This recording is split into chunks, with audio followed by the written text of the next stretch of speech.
Bonjour, ici Ellie de Hello Ellie Studio. Bienvenue dans l'atelier sous l'escalier. Je vous emmène avec moi dans une relecture illustrée, chapitre par chapitre, d'Harry Potter. À chaque épisode, je vous propose une illustration inspirée par ma lecture et une réflexion personnelle du chapitre en cours. Retrouvons donc Harry là où on l'avait laissé, mais 10 ans plus tard. C'est le chapitre 2, une vitre qui disparaît. Et tout d'abord, Lumos.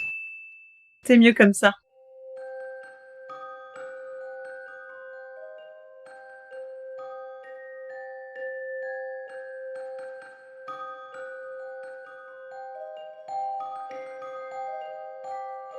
Pour l'illustration, j'ai décidé de m'attarder sur notre principal personnage, mais à ma manière. Je vous propose de prendre vos retourneurs de temps. 2 tours devraient suffire. Moi, je vais aller remplir mon verre d'eau pour l'aquarelle. On se réveille avec Harry à Private Drive pour fêter l'anniversaire de ce cher cousin Dudley. Quand même, il s'est écoulé 10 ans. Depuis le temps, Dudley a bien grandi. Il n'est plus le petit bébé qui criait à sa mère pour avoir des bonbons. Mais est-ce qu'il a tant changé que ça? C'est un petit peu ce qu'on va voir dans cet épisode. Comme à son habitude, la famille Dursley est une famille modèle. Et par modèle, on veut surtout dire modèle de ce qu'il ne faut pas faire. On comprend très vite que Harry n'est pas dans une famille qui le traite bien. Il fait à manger aux autres, il vit sous l'escalier et son cousin Dudley le maltraite, alors que son oncle et sa tante n'en ont rien à faire et se contentent de lui aboyer des ordres de temps à autre. D'ailleurs, c'est assez malin parce que dans le chapitre, il faut bien 1 page et demie avant qu'on comprenne que Harry vit dans le placard sous l'escalier. C'est pas dit tout de suite. Au début, on est du point de vue d'Harry qui se réveille. Et en fait, au bout d'1 page et demie, on a la tante Pétunia qui toque. Et quand la porte s'ouvre, on apprend que c'est le placard sous l'escalier. Ah non, je crois que c'est pire que ça. C'est quand il met ses chaussettes. Il y a une phrase atroce pour dire qu'il est obligé de déloger l'araignée qui s'est mise dans sa chaussette parce qu'il y a plein d'araignées dans le placard sous l'escalier. C'est assez dur en fait comme phrase quand on pense que c'est un petit garçon de 10 ans qui vit dans ce placard. Cette fois-ci, on nous décrit un petit peu mieux. Harry, c'est donc un petit garçon maigre avec des cheveux noirs en bataille, des yeux verts et une cicatrice en forme d'éclair sur le front. Et on n'oublie pas le petit détail triste, les lunettes rafistolées parce que son cousin lui cogne tellement dessus qu'il les casse tout le temps. Parfait. Les échanges entre Harry, son oncle et sa tante sont sous forme d'ordre que son oncle et sa tante lui donnent. Et par contre, on nous apprend que Harry est sujet à des événements bizarres. Il a ses cheveux qui repoussent en une nuit quand la tante Pétunia lui rate sa coupe de cheveux. D'ailleurs, qui n'en a pas rêvé en étant enfant, on se demande. Il se cache derrière les poubelles et il atterrit sur un toit de l'école. Il a un pull qui rétrécit parce qu'il veut pas le mettre et que la tante Pétunia s'acharne à lui passer par la tête. Et plein de petits événements où ça nous est décrit un petit peu. On se dit, bon tiens, il y a des choses bizarres quand même qui se passent pour Harry Potter. Ensuite, on apprend qu'ils vont aller au zoo pour fêter l'anniversaire de Dudley. Et roulement de tambour, Harry va pouvoir les accompagner, ce qui n'était pas du tout prévu au programme. Mais vu que Miss Fig, leur voisine au chat un peu folle, s'est cassé la jambe, il ne peut donc pas être gardé et donc il vient avec eux. D'ailleurs, c'est vraiment dur parce qu'il y a une scène où donc il y a Pétunia qui apprend que Miss Fig s'est cassé la jambe et qu'elle ne peut pas garder Harry. Elle est avec Vernon dans la cuisine, le téléphone à la main et elle dit à Vernon, Vernon, elle peut pas le garder comme ça alors que Harry est juste en face d'elle. Et moi, je me mets à la place de Lily et je me dis que c'est quand même horrible de la part de sa tante, de sa propre sœur, de traiter son fils de cette manière-là. C'est-à-dire vraiment comme si il n'existait pas, il n'avait aucune valeur et même il était dérangeant tout le temps, quoi. Alors, on sait que Pétunia était très jalouse de Lily, ce sera développé plus tard dans la série et je pense que je parlerai beaucoup de Pétunia au fur et à mesure parce que c'est un personnage qui m'intrigue un peu, mais j'ai quand même beaucoup de mal à accorder du crédit à sa petite rédemption à la fin de la saga. On sait qu'à la fin du 7, il y a une scène en fait où du coup les Dursley partent se cacher à un endroit où Voldemort ne les trouvera pas.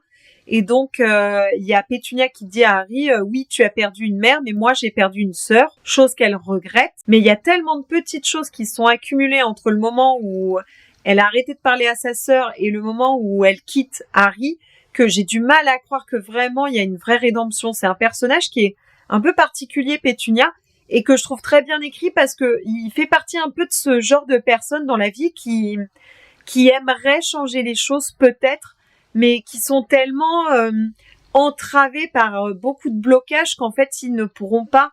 Et d'ailleurs, moi, je trouve ça bien que ce blocage ne soit pas trop débloqué à la fin, c'est-à-dire elle ne s'excuse pas, elle parle pas spécifiquement de sa sœur, elle ne sort pas tout ce qu'elle a sur son cœur, mais tu sens le blocage et le fait qu'elle veuille le dépasser, mais qu'elle pourra pas le dépasser. Hein. Et je trouve que ce personnage, pour ça, il est assez intéressant. Ah, et petite parenthèse, deuxième parenthèse, du coup, cette fois sur Madame Fig. Personnellement, j'ai beaucoup de sympathie pour la vieille folle au chat. Elle est un peu à l'ouest et elle a un salon qui sent le chou, ça donne vraiment pas envie. Mais je pense que c'est son personnage à l'écran qui est bien porté par son actrice et qui lui donne vraiment un air un peu sympathique. Pour l'instant, on n'a que des petites apparitions furtives, mais au fur et à mesure de l'intrigue, on va se rendre compte que c'est une craque-molle et qu'elle n'est pas là par hasard. Alors que vraiment, dans de nombreux tomes, elle est là avec son salon qui sent le chou et ses chats, mais elle, entre guillemets, elle sert à rien, quoi. Et en fait, le fait qu'on se rend compte à un moment qu'en fait, si c'est pas n'importe quel personnage, c'est une craque-molle, je veux dire, c'est pas le sorcier le plus puissant de tous les temps, mais c'est quand même un personnage qui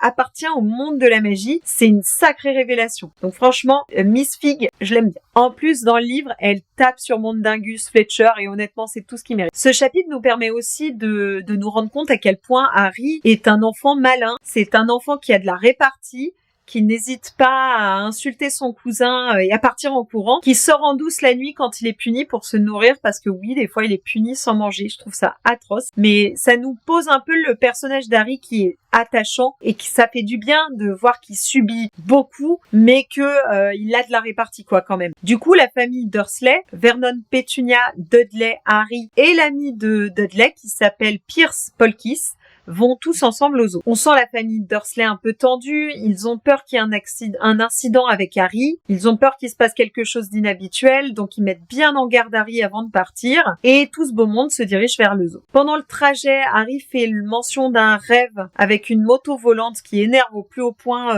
notre bon Vernon, et c'est rigolo qu'il parle de moto volante parce que nous, on l'a vu au chapitre précédent, que oui, il y avait une moto volante, mais ça fait vraiment très rêve. La sortie aux zoo se passe bien et notre cher Harry vit sa meilleure vie en réussissant à choper une sucette glacée bon marché parce que la vendeuse qui distribue les glaces, quand Dudley vient pour demander une glace au chocolat, elle en donne une à Dudley, elle demande à Pierce et ensuite elle demande à Harry et donc Pétunia et Vernon sont bien obligés de lui acheter quelque chose. Et en tant que lecteur, ça fait plaisir. Arrive la visite au vivarium, qui est un moyen hyper malin et une vision vraiment à long terme pour introduire le fait que Harry est un fourche-langue sans l'introduire, parce qu'on n'en parlera pas avant le tome 2. On se rend compte qu'effectivement, Harry n'est pas un garçon comme les autres, il peut parler au serpent. Dans le livre d'ailleurs, il parle à un boa constrictor, alors que dans le film,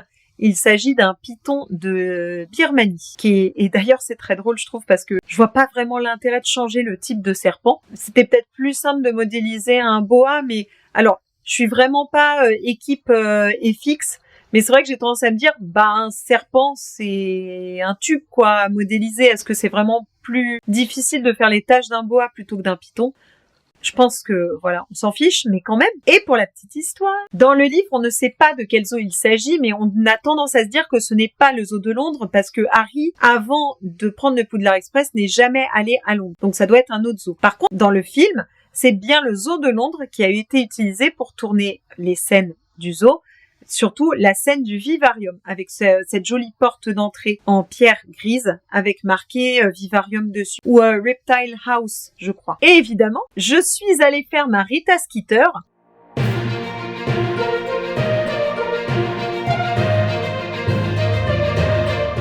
pour dénicher un peu quelques infos sur ce fameux zoo de Londres qui est utilisé dans le film, qui a vraiment une patte j'ai voulu faire ces petites recherches parce que je trouvais qu'il avait une patte très ancienne, ce zoo. C'est pas un zoo moderne, c'est pas le zoo de la Flèche en France. C'est vraiment un zoo qui a une ambiance, parce que la porte Reptile House, elle fait un peu vieille. Et du coup, je me suis demandé quand est-ce qu'il avait été ouvert, etc. Et j'ai trouvé des infos rigolotes. Il a ouvert ses portes le 27 avril 1828. C'est le plus ancien zoo scientifique du monde et c'est également le zoo qui a ouvert la première maison des reptiles. C'était en 1849. C'est quand même très loin. Et il abrite la plus grande collection de serpents venimeux du Royaume-Uni. Donc vraiment, c'est un zoo qui est intéressant. Je sais pas si vous avez déjà fait un tour aux zoos de Londres. J'y suis allée quand j'étais ado, mais j'avoue que ça fait longtemps. Mais c'est intéressant. Toujours est-il que ça nous apprend que Harry parle le fourche-langue.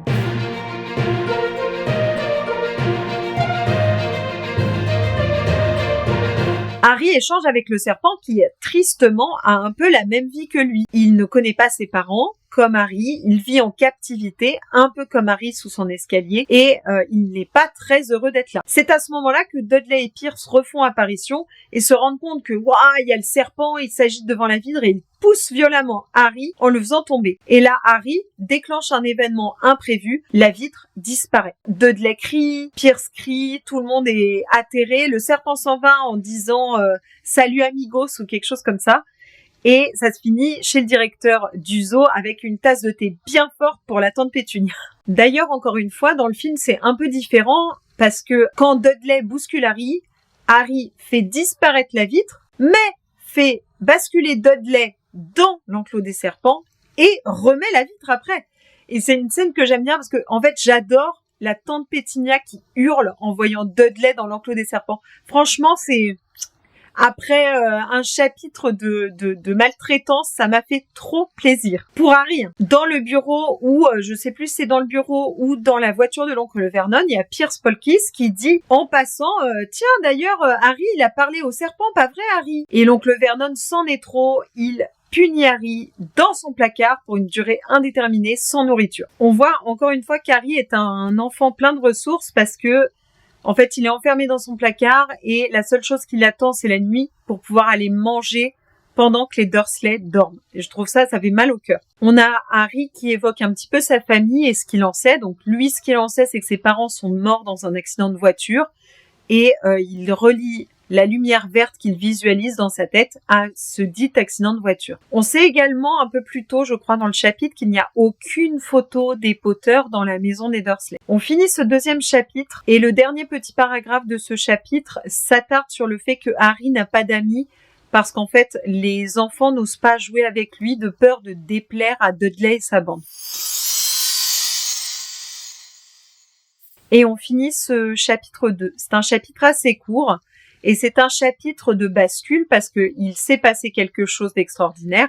La vitre a disparu au musée et ça va avoir des conséquences sur la suite. Déjà, ça nous met, nous, la puce à l'oreille que Harry est un enfant particulier et qu'il va se passer quelque chose. Et en plus, ça montre que le récit ne va pas être l'histoire d'un petit garçon malheureux dans une maison maltraitante, un peu comme les orphelins de Baudelaire, qui avaient quand même toute une trame fantastique. On se rend compte qu'il y a quelque chose qui va se passer. On peut quand même se demander dès ce deuxième chapitre si c'était une bonne idée de mettre Harry dans cette maison, donc la maison des Dursley, parce que effectivement il est protégé de son statut très spécial du monde de la magie. Par contre, effectivement, c'est 10 ans de maltraitance, et là on n'en a qu'une petite vision, mais on se rend bien compte que Harry, pour lui, la vie n'est pas facile, et je trouve ça vraiment très très dur de la part de Pétunia, et vraiment très inhumain de même pas lui permettre une petite connexion à ses parents par une photo, ne serait-ce qu'une photo qu'il aurait dans son placard. C'est vraiment essayer de le couper de ce qu'il est, et d'ailleurs c'est ce que veulent faire les Dursley de base, c'est le couper complètement de ce qu'il est, en espérant que la magie ne se réveille pas, sauf que ils vont découvrir très vite que c'est pas du tout comme ça que ça marche. Et franchement, en termes d'humanité, la Pétunia, Vernon également, mais c'est vrai que Pétunia étant la sœur de Lily, on s'attendrait à ce qu'il y ait quand même un lien qui est subsisté entre les deux et que en 10 ans, Pétunia ait pu faire son chemin, son pardon, quelque chose, mais non. Il se trouve que l'histoire est comme elle est. D'ailleurs, je ne sais pas si vous connaissez l'histoire de Pétunia dans Pottermore, harrypotter.com. Je vais vous la résumer parce que je l'ai lu, c'est un écrit de J.K. Rowling qui décrit un petit peu l'histoire de Pétunia et de Lily. Pétunia, c'est la grande sœur de Lily, qui se trouve qu'à 11 ans, Lily Evans, à ce moment-là, a reçu sa lettre pour Poudlard, et ses parents étaient très très fiers qu'une de leurs filles soit une sorcière.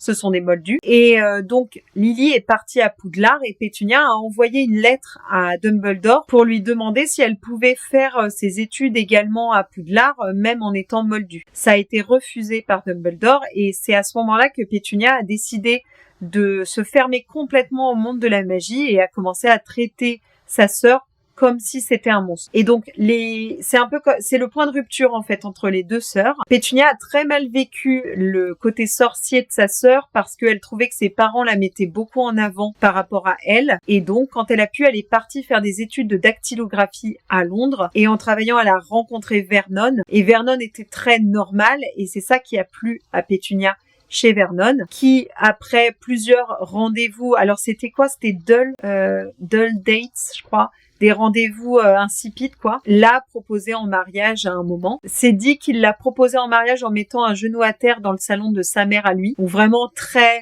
normal, traditionnel. Et donc, en fait, la première rencontre entre Lily James et Vernon Pétunia a eu lieu au restaurant. Et ça s'est très mal passé parce que Vernon a essayé de juger James en comparant leurs voitures.